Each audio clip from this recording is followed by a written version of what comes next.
Hello students, item analysis या पद विश्लेषण के चैप्टर को हम समझ रहे हैं। और पद विश्लेषण की दो तकनीकी जो प्रक्रियाएं जो इम्पॉर्टेंट हैं, उसमें पहली प्रक्रिया थी पद का कठिनता मूल्य ज्ञात करना या आइटम डिफ़िकल्टी, और सेकंड जो तकनीकी प्रक्रिया है वो है आइटम वैलिडिटी या डिस्क्रिमिनेटिव पावर, पद वैधता या विभेद शक्ति।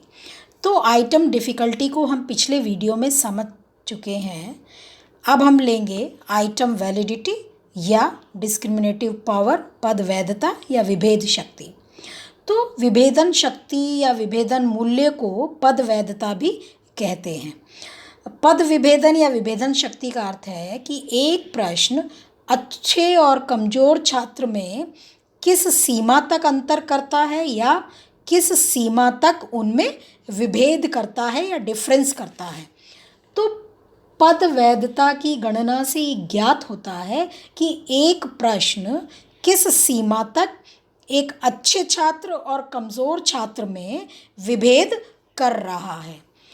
तो ये मनोवैज्ञानिक थे। 1980 में उन्होंने एक परिभाषा दी कि डिस्क्रिमिनेटिव पावर या विभेदन शक्ति का तात्पर्य पद की उस क्षमता से है जिसके द्वारा वह किसी परीक्षण पर उच्च तथा निम्न उपलब्धि प्राप्त करने वाले व्यक्तियों के बीच अंतर करता है।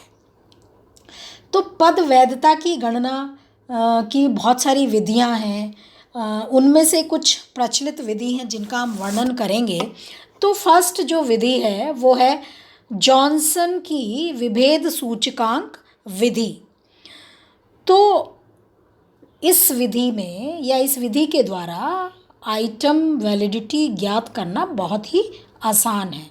इसमें अपर ग्रुप यानी उच्च समूह 27% के सही प्रत्युत्तरों की संख्या, उप समूह के 27% व्यक्ति के सही प्रत्युत्तरों की संख्या तथा निम्न समूह 27% के सही प्रत्युत्तरों की संख्या ज्ञात करके कर लेते हैं और फिर किसी भी उच्च या निम्न समूह की संख्या ज्ञात करते हैं।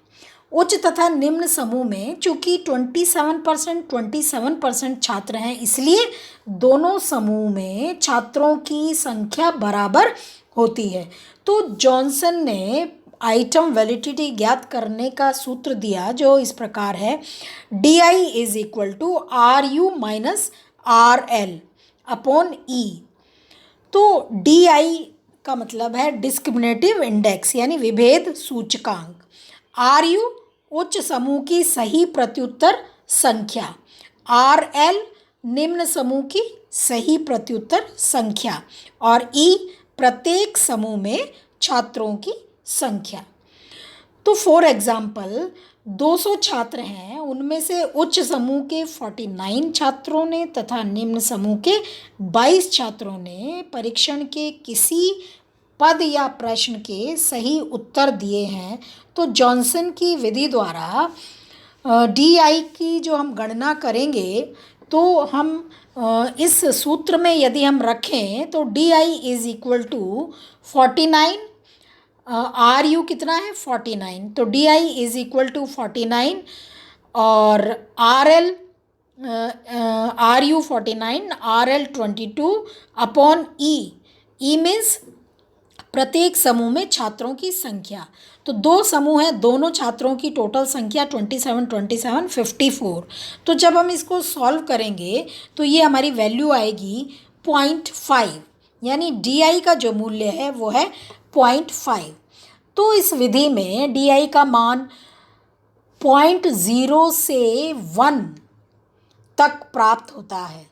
0.4 से ऊपर अगर वैल्यू आती है तो उसको अच्छा माना जाता है और कुछ लोग या कुछ मनोवैज्ञानिक 0.5 विभेदन क्षमता या इससे अधिक विभेदन क्षमता वाले प्रश्नों को अच्छा मानते हैं। कहने का मतलब है कि जिन परीक्षणों की विभेदन शक्ति या विभेदन क्षमता 0.50 या इससे अधिक होती है तो उन्हें परीक्षण के लिए चुन लिया जाता है।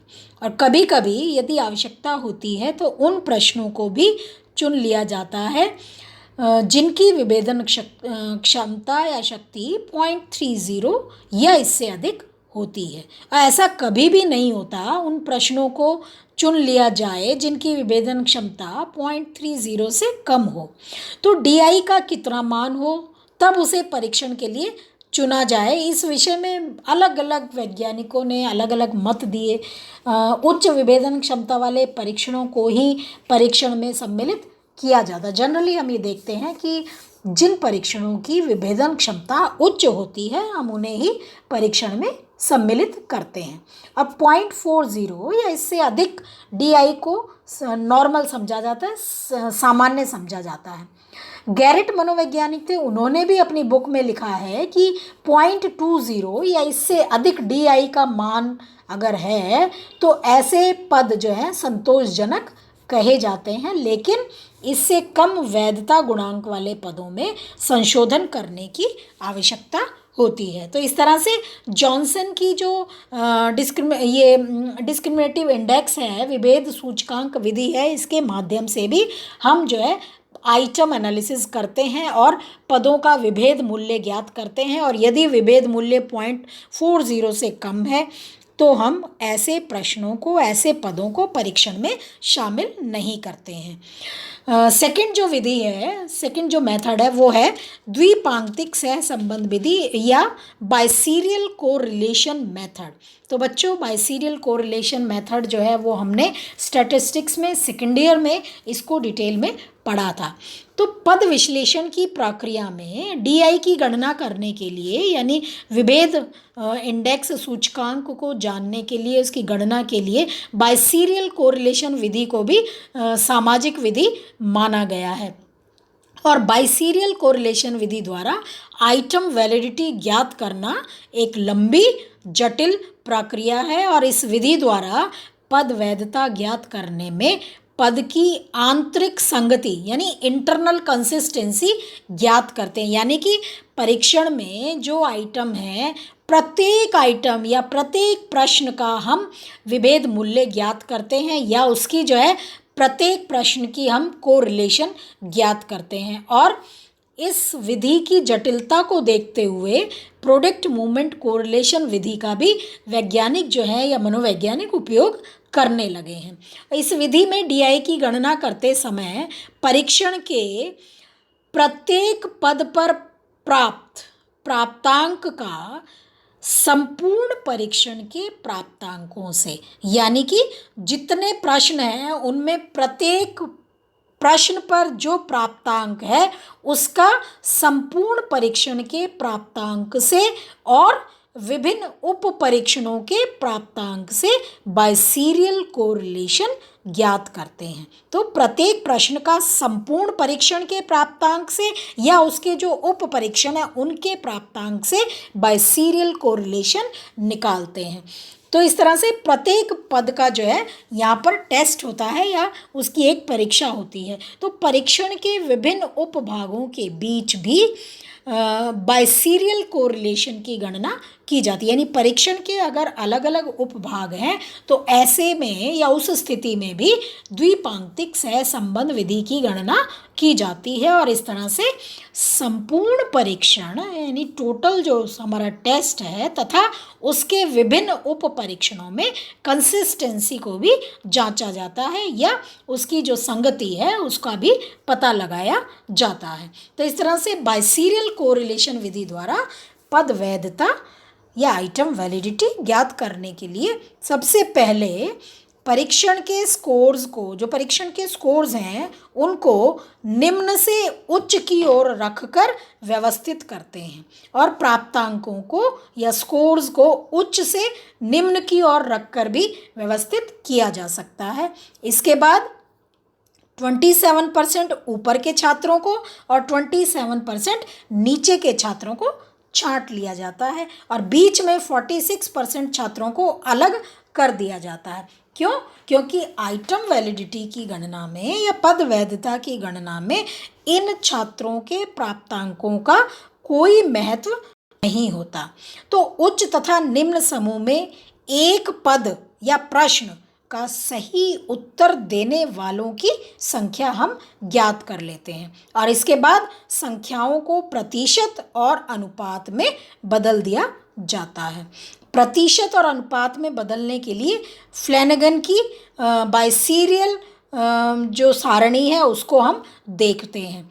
तो बाइसीरियल कोरिलेशन की जो गणना है उसका सूत्र जो है वो इस तरह से है, RBIS यानी R बाइसीरियल यानी बाइसीरियल कोरिलेशन, हम जो है उसको ये साइन लगाते हैं। R मीन्स कोरिलेशन और BIS मीन्स बाइसीरियल द्विपांक्तिक is equal to MP minus MQ upon standard T multiply by PQ over U। तो R बाइसीरियल, RBIS का मतलब है बाइसीरियल कोरिलेशन कोएफिशिएंट यानी कि गुणांक, द्विपांक्तिक सहसंबंध गुणांक। MP जो हमने MP लिखा है, तो MP से हमारा मतलब है उच्च वर्ग का मध्यमान। P मीन्स उच्च वर्ग और M मीन्स मध्यमान। MQ निम्न वर्ग का मध्यमान। और ये जो SDT है, SD का मतलब है प्रमाणिक विचलन, SD मानक विचलन का साइन है ये। और T मीन्स टोटल, तो दोनों वर्गों का स्टैंडर्ड डेविएशन या प्रमाणिक विचलन। P इज इक्वल टू उच्च वर्ग के व्यक्तियों का अनुपात, उनका जो रेशो है, और Q इज इक्वल टू निम्न वर्ग के व्यक्तियों का अनुपात यानी proportion of the lower group. और U जो है उसका मीनिंग है सामान्य वक्र की भुजा की ऊंचाई जो P तथा Q को दो भागों में विभाजित करती है। तो बच्चों पिछले जब हमने आइटम वैलिडिटी पढ़ी थी, आइटम डिफ़िकल्टी पढ़ा था, तो उसमें हमने आइटम डिफ़िकल्टी को ज्ञात करने के लिए नॉर्मल कर्व का इस्तेमाल किया था। तो U जो है उस नॉर्मल कर्व में भुजा की लंबाई है जो P यानी उच्च वर्ग और Q यानी निम्न वर्ग को दो भागों में विभाजित करता है। तो इस तरह से हम बाइसीरियल कोरिलेशन के द्वारा भी आइटम वैलिडिटी या पद का विभेद मूल्य ज्ञात करते हैं। तो जितना अधिक विभेद मूल्य होगा उतना ही पद को हम अपने परीक्षण में शामिल करेंगे। इसके बाद जो नेक्स्ट विधि है वो हम नेक्स्ट वीडियो में समझेंगे। Thank you.